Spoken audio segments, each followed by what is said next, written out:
Thank you. I've just been listening to an interview that we'll be discussing a little later in our program. In the first presentation on this series, I talked about the therapist in psychotherapy. And I tried to describe the sort of climate that I hope to create with a client. An atmosphere or a climate which is marked by certain attitudes of mind. I told how important it has come to seem to me to be real and genuine in the relationship, and to feel a prizing, an acceptance, a liking for the client, and to be sensitively understanding of the way the client's feelings and the client himself seems to himself. But I said almost nothing of what occurs in the client in this business of psychotherapy. And today I want to try to give some inkling of the richness of the process that goes on in the client in such a relationship as I tried to describe. I think if I were to try to pick just a few brief aspects of the process, I would label the first one exploration, because the client is exploring a great many things. He's exploring the relationship to me, the relationship to the therapist. And then he explores his problems and all their ramifications. And this leads to an exploration of his feelings. And as he explores his feelings, he both discovers and explores feelings that he never knew he had, and aspects of himself that he has never known. So that he's finally exploring elements of both feelings and self which up to this time have not been a part of his awareness. So that the first aspect of the therapeutic process could be called exploration. And I think a second element might be termed clarification or differentiation. I think that any persistent personal problem is made up of muddled feelings.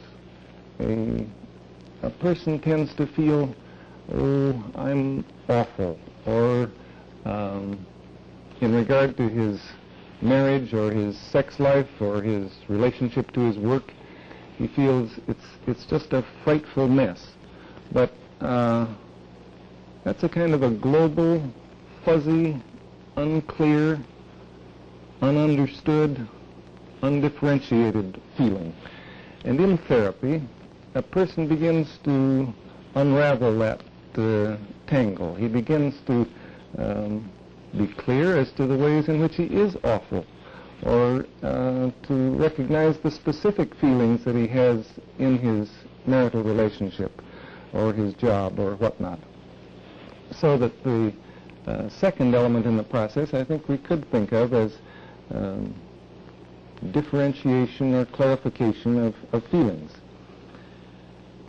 Then there's another element in the process that's a little difficult to explain. The client experiences right now the feelings that are implicit in his problem. He experiences right now how awful he is, or he experiences the anger that he feels toward his wife, or he experiences perhaps the shame and humiliation that he sometimes feels on his job. But in such a relationship, the experiencing is different. He can experience such a feeling with acceptance. He can experience it as a real part of himself which he can own and look at without having to hide it or put it out of mind. So that this third element of the process we might call an acceptant experiencing of feelings. Well, perhaps it's already clear to you that it's difficult to convey in words what the therapeutic process is like. And so I'm going to take you into a therapeutic interview and let you sense for yourself what's going on. I think you can judge the extent to which I've been able to create a therapeutic climate of realness and acceptance and empathy. And you can get a feeling for the client's exploration of feelings and the gradual differentiation and unraveling of feelings, and also perhaps the living of feelings in the moment. Now, what I'm going to show you is a portion of an interview held some time ago. It was filmed, and I'm very grateful to the client for her permission to show it to you. It's a part of an interview with a young mother, a widow, with whom I'd already had a number of contacts. She's been talking about her small daughter and some of her negative feelings, and feeling that she may be hurting her daughter through these negative feelings because sometimes she doesn't even want to be a mother. Somebody that could stand up to me, or that could stand up on his own feet, or something like this, another adult or something like that.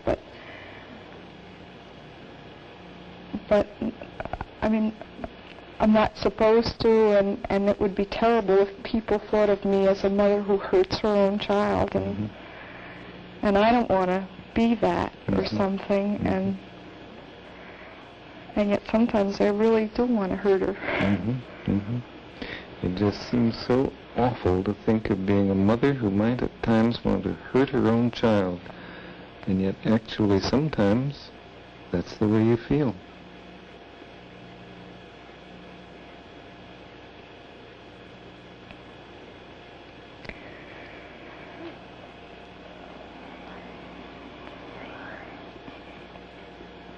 And I feel as if, well, sometimes I just resent it. You know, I give her the right to say I hate you, but I don't have the right to say that to her.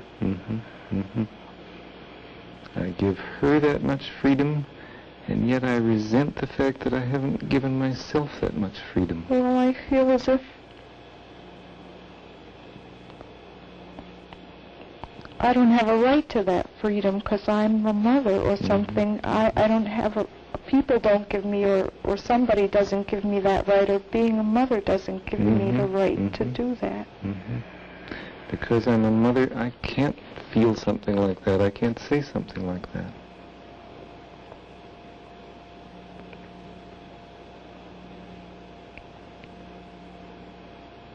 And also because it hurts her, also because she's so little, and because she can't stand up to me, and she... I mean, when she says to me, I hate you, I can say, all right, you hate me right now. And feel like, well, maybe tomorrow she won't. But I'm not sure that she can say that to herself. I mean, I'm not sure that... I mean, if I say, I hate you to my daughter, I mean, I feel as if to her that means forever and ever, and she'll always remember it that way or something, and I don't want... You sort of feel, I can understand what she means when she says, I hate you, because I know it isn't permanent, but I can't believe she could understand me if I said something like that. Well, she'd understand me, but I'm afraid she'll think I always feel that way to her, and I don't want her to think that I hate her. I mean, even if sometimes I do, I don't feel as if I can say it. I feel as if I can't say it, because I don't want her to feel that I do, and I feel as if... And this is a feeling I just cannot bring out to her, because it might hurt her. I just can't.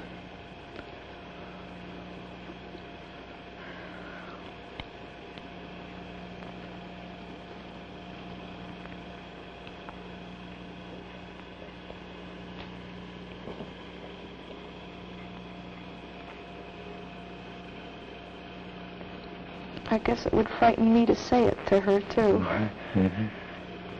It would really scare you to pieces to really voice some angry or hateful feelings to her.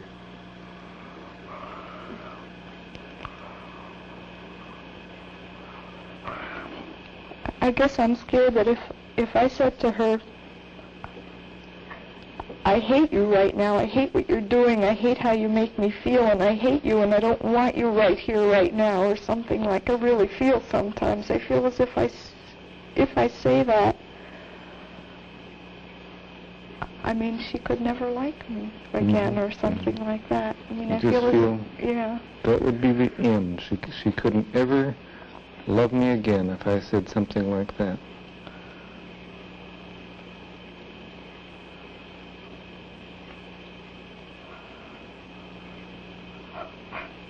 And if she didn't, who would? So really it would be risking that such a priceless thing. If she didn't love you, who would? It just seems as though that's too much of a risk.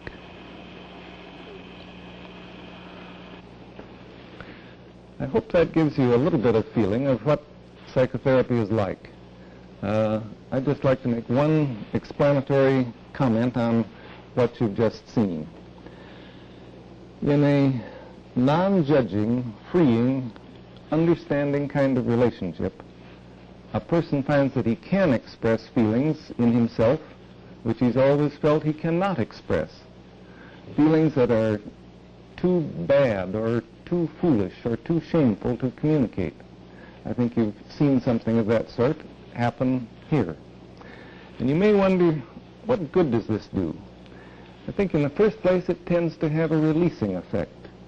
The person doesn't have to guard against himself so much and finds himself more acceptable.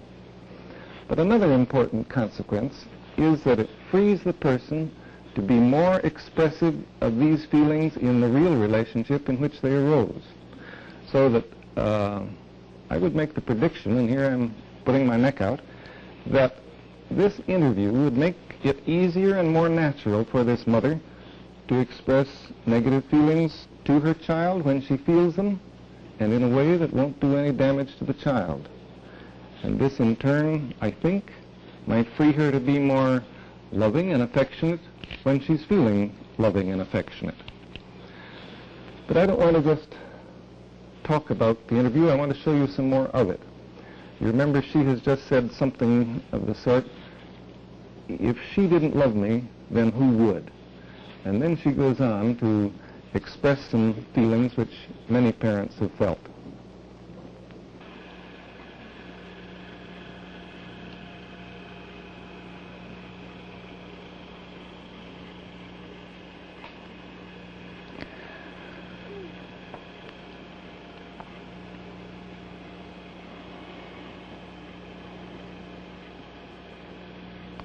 Sometimes I feel pretty much alone and as if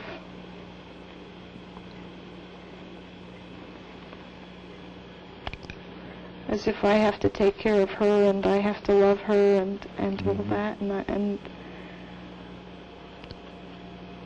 but I really want her to love me too. I want her to love me.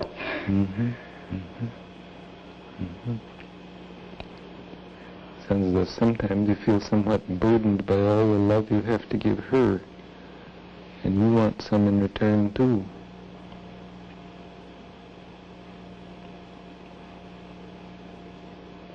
And it feels sometimes as if when I really need it the most, when I'm feeling most all the weight on my shoulders of bringing her up and wanting to do the right thing and how am I going to manage everything and take care of everything, and being preoccupied and stuff like this, and it's kind of these times when I feel as if she says she hates me and she doesn't love me.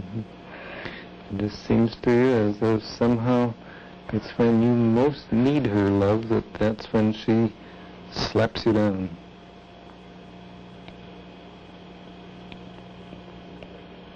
And then I really feel all alone.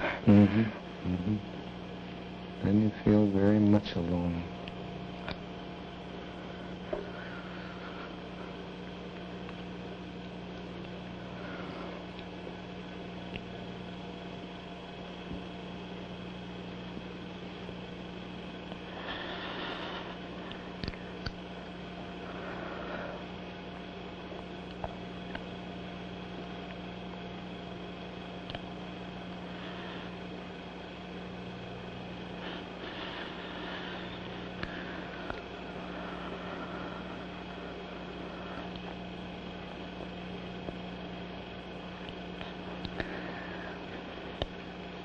And I really do love her. It's a crazy sort of thing, but I really do. And I sort of want her to know that. This is something very real and deep in you, that you do love her. And you'd like her to really appreciate that.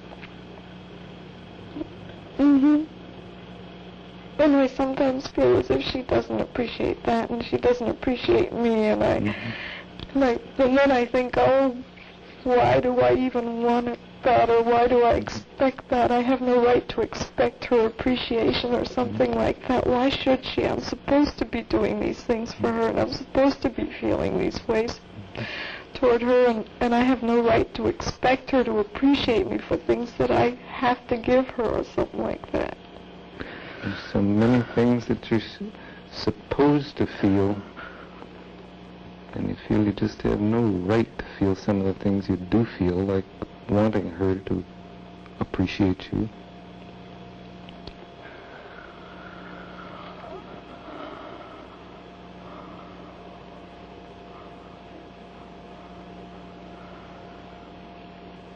I guess it's asking too much of a child to appreciate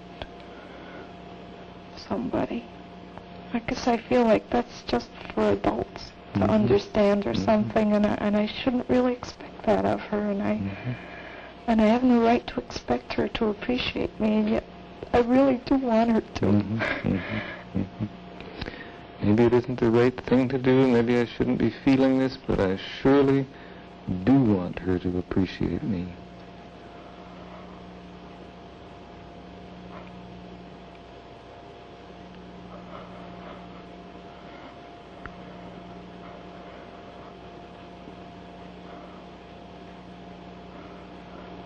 And I'm so hurt when she doesn't, and I hate that.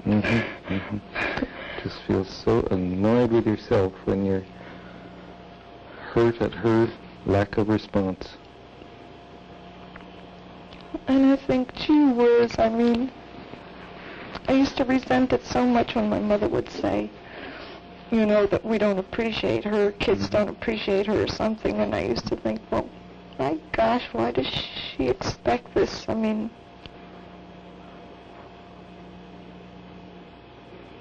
and so it's very annoying to find yourself fitting into what seems like the same pattern.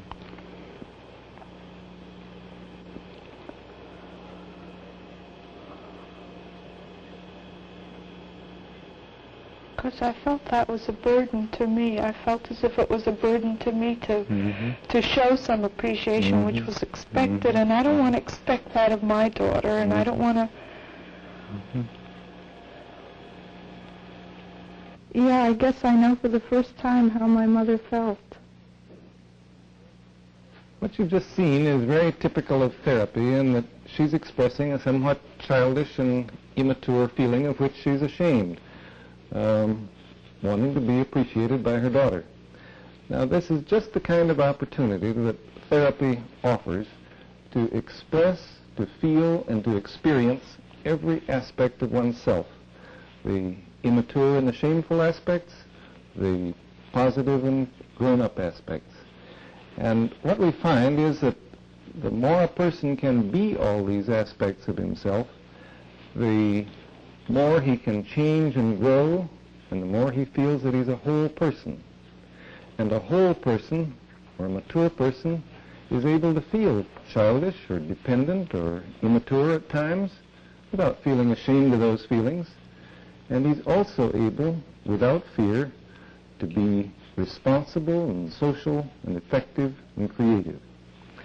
Well, I've pointed out some of the characteristics of therapy as I have seen them in these fragments of the interview, but I expect you'd be a good deal more interested in the meaning that this interview had and has for the young woman who was involved in it. And I'm deeply pleased that she's expressed a willingness to talk with you, so I'm going to go over and join her, and hope you will too.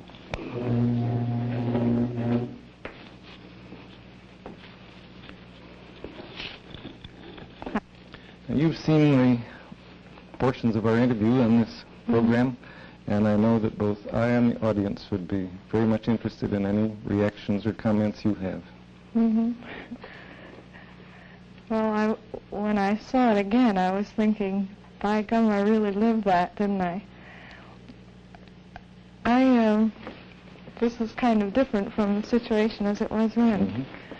But I suppose you want to know how I felt then, or something. I guess I'll say, most of all, I felt safe, whatever that means. Like here, I could, I